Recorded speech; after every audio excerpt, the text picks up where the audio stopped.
नारद जी घर आते हैं बृषभानु जी के, तो बृषभानु जी बताते हैं कि भाई कई दिन हो गए हैं, राधा बहुत उदास है, बात बात पर रोने लग जाती है, बताती भी नहीं क्या हुआ है। नारद जी कहते हैं बृषभानु जी, जब लड़की बिना बात के रोने लग जाए, उदास रहने लग जाए, तो समझ लेना विवाह योग्य हो गई है, आप उसकी शादी कर दीजिए।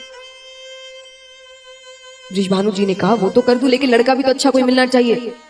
अरे नारद जी कहते बगल में छोरा, गांव में ढिंडोरा, आपके मित्र नंद बाबा, अरे उनका छोरा कृष्ण, ठीक है थोड़ी बहुत चोरियां करता है तो वो तो शादी के बाद सुधर जाएगा। कई बार होता है ना महाराज, लड़के कुछ बहुत जो बदमाश होते हैं या जो जिम्मेदार नहीं होते, तो उन्हें क्या कहा जाता है, जब विवाह योग्य उम्र अच्छी हो जाती है फिर भी वो जिम्मेदार नहीं होते, तो उन्हें क्या कहते हैं माता पिता या रिश्तेदार क्या करते हैं, शादी कर दो, जिम्मेदारी आएगी तो अपने आप सुधर जाएगा, कहते हैं कि नहीं। तो नारद जी भी यही कह रहे हैं कि ऐसे तो अच्छा ही लड़का है, बस थोड़ी बहुत चोरियां करता है, माखन की चोरी हो इसकी, तो वो तो शादी कर दो सुधर जाएगा। और सबसे बड़ी बात बृषभानु जी, आपके मित्र का घर है, अनजान घर में बेटी को दो तो कुछ कहने में 10-12 सकुचाते हैं, मित्र का घर है, इतना सा भी कोई, इतनी सी भी कोई बात हुई आप बेझिझक जाकर कह दोगे कि अरे नंदराय तुमने ऐसे कैसे किया, राधा कोई चीज अच्छी नहीं लग रही है, घर में ऐसा हो रहा है वैसा, मित्र है। बृषभानु जी ने कहा बात तो सही है, तो एक पत्र बनाते हैं, उसमें लिखते हैं हम चाहते हैं कि राधा आपके घर की बहू बने, अगर आपको रिश्ता मंजूर है तो आप स्वीकृति पत्र भेजिए।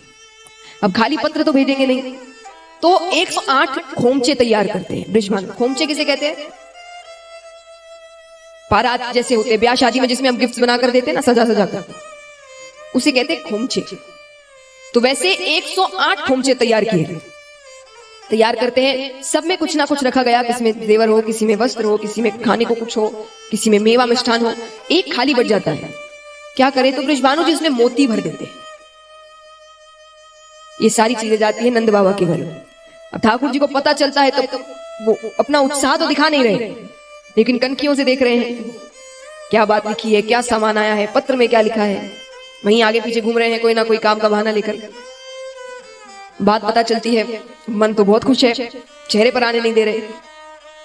अब यहाँ पर नंद बाबा भी प्रसन्न हो जाते हैं कि हाँ भाई रिश्ता तो अच्छा है, तो स्वीकृति पत्र लिख रहे हैं कि हाँ हमें रिश्ता मंजूर है। वो खोमचे अब खाली करे तो खाली थोड़ी भेजेंगे, कुछ ना कुछ भरकर भेजेंगे। नंद बाबा ने कहा कि चलो सब खाली करो, कुछ ना कुछ और उसमें भरा जाएगा। तभी मोतियों का जो खोमचा था, भगवान जाते हैं उसमें से एक मुट्ठी मोती उठाते हैं और चले जाते हैं। नंद बाबा आते हैं देखने वापस के खोमचे खाली हो रहे हैं कि नहीं, देखते हैं तो मोती कम लग रहे हैं।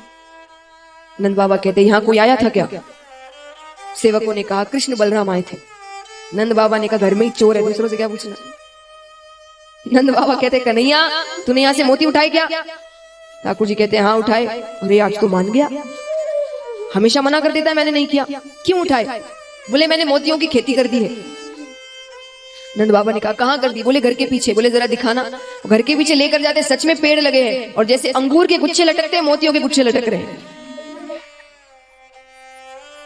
ठाकुर जी कहते हैं अब एक नहीं पूरे 108 खोमचे मोतियों से भरकर भेजो। तो 108 खोमचे मोतियों से भरकर भेजे जाते हैं। अब यहाँ राधा जी उत्साहित है, देखती है कि पत्र में जवाब अच्छा आया है। अब आकर देख रही ससुराल से क्या सामान आया है।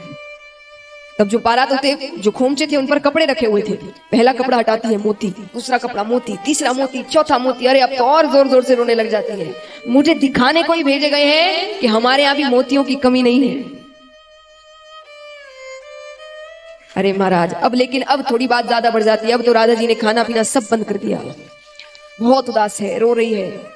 जब बृषभानु जी खुद कुछ नहीं कर पाते तो एक ऐलान करते हैं कि राधा बहुत उदास है, रो रही है, भोजन नहीं कर रही, तो जो उसके चेहरे पर मुस्कुराहट ले आएगा उसे मुंह मांगा इनाम दिया जाएगा। बात बरसाने से वृंदावन तक पहुंचती है। महाराज जो प्रेम करते हैं ना, वो कितना ही झगड़ा कर ले, प्रेम खत्म नहीं होता। यहाँ पर दोनों झगड़ा कर रहे हैं, लेकिन जैसे ही पता चला कि उदास है, भोजन नहीं कर रही, मन विचलित हो गया, कुछ तो करना होगा। पर ऐसे सीधे सीधे कैसे चले जाए, चला गया तो वही कह देगी इतनी सी खबर मिली नहीं कि आ गए मुझे मनाने। बलदाऊ भैया कह देंगे यार रिश्ता पक्का हुआ नहीं कि लो चला जरूर का गुलाम, तो क्या करूं।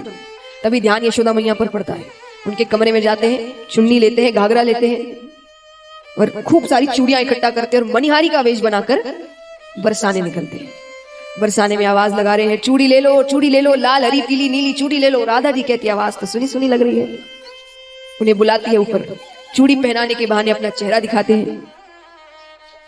राधा जी के चेहरे पर मुस्कुराहट वापस लेकर आते हैं। इस प्रकार भगवान राधा जी को प्रसन्न करते हैं, वापस उनके चेहरे पर मुस्कुराहट लेकर आते हैं।